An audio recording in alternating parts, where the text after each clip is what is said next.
Do you have ADD, or do you know how to add? ADD is not, in my opinion, what you think it is or what I'm going to speak about. ADD. So what if you have it? I've heard the clinical definition of it, but that's not what I'm talking about here. Attitude, direction, and discipline. Those are the three things that you're going to need in order to become rich. No one can tell you how to become rich or wealthy without you having those three important ingredients. You've got to have attitude, discipline, and direction. So do you have ADD? Do you want to become wealthy? Do you want to be rich? I'm going to tell you how. There are many videos all over YouTube, all over the World Wide Web, trying to tell you how to become wealthy and how to become rich. And they miss certain essential ingredients as to how this is done. You don't have to work and labor for the rest of your life. You don't have to steal. You don't have to change your identity in order to try and get ahead. You don't have to do any of that. You must have attitude, discipline, and direction. So do you have ADD?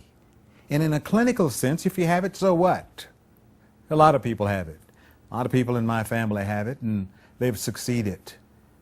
They've become exceptionally successful. So don't worry about that part of the issue.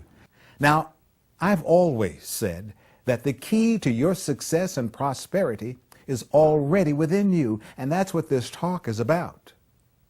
All of the basic ingredients are there, but those basic ingredients, number one, your attitude, number two, your discipline, and number three, your direction.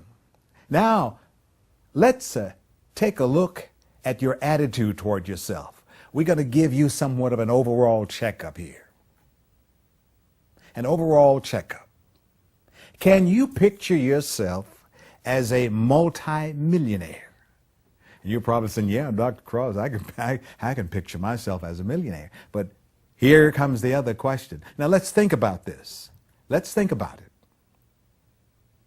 Imagine for a moment that someone walked up to you and handed you a cashier's check for 5 million American dollars. What would you do? Well, you probably say, well, I'll go out and I'll take care of my family, and I'll buy a new home, and I'll pay off a few bills, and I'll give some to charity, and I'll help people, and I'll do this and I'll do that. That's well and good. That's very noble, and that is the noble thing to do, and people do that. But the point I'm trying to make here is that nothing would really change today except your attitude. Your attitude, which is the most important thing. Why is this? Your attitude is an outward expression of an inner feeling. Someone handed you a couple $1 million, your whole attitude would change. Your outlook would change. That's the expression of an inner feeling. Now, to get to the top in life, you must have a multi-million-dollar attitude. You got to have it. And number two, discipline.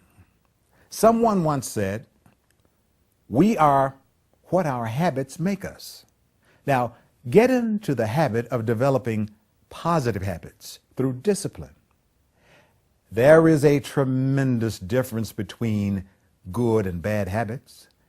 Why do I say that? Bad habits you acquire slowly. Sometimes you never realize you have them until it's too late.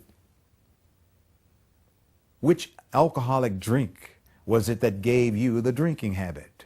It was, oh, I don't know. Do I have a habit? I don't know. Or which bite of cake was it that makes a person 75 pounds overweight? Is it the first bite, second bite, third bite? Yeah, I don't know. Good habits are success habits, and success habits are prosperity habits. And success and prosperity habits are being positive and seeing something good and positive in everything. You got to do it. Number three, direction. Now, let's look at it this way. Direction is the starting point of personal achievement. Set a goal. We haven't begun to discover human capacity or what human capacity really is. But a goal in your life will help you find your true capacity. So write down your goal and put a limit on yourself.